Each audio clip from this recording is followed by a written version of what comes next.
Good evening, ladies and gentlemen. I am Victor the Magician, and you join me today for a dark, disturbing dive into the fickle world of fate. You see, fate is a strange, strange thing.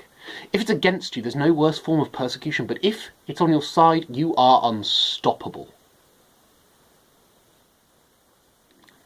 In the old days, people used to tell their fate using playing cards, not necessarily tarot cards, but actual playing cards, like our deck of the day, oracle playing cards, based on the concept of the Ouija board, another way people had of telling fate, by contacting the spirits. What you're about to see may disturb you, though it's not concerned with the world of spirits. Our concern is purely what cards can do to tell your future.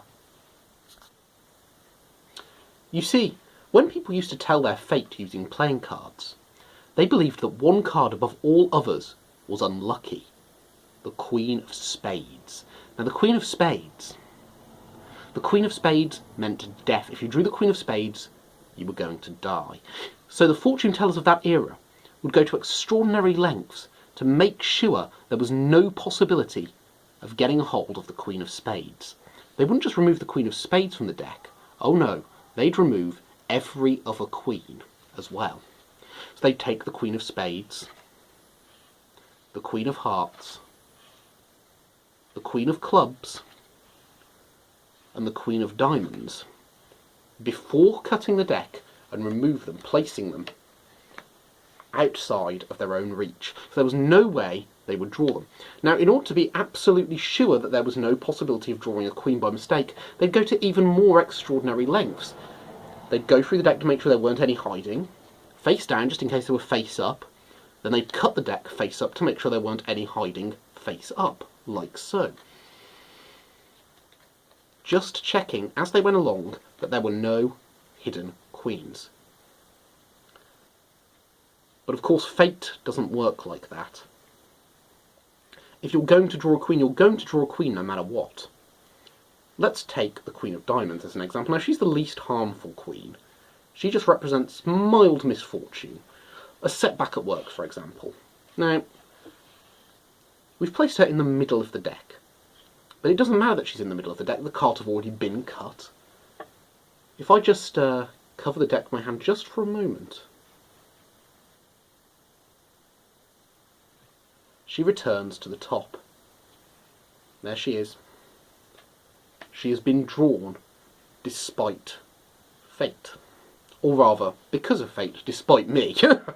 My apologies, ladies and gentlemen. Now, the same goes for the Queen of Clubs. If we place her in the middle of the deck, there she goes, right in the middle.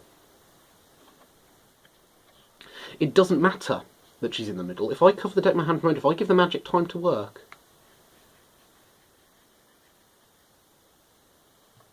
she will return to her place at the top of the deck. There she is.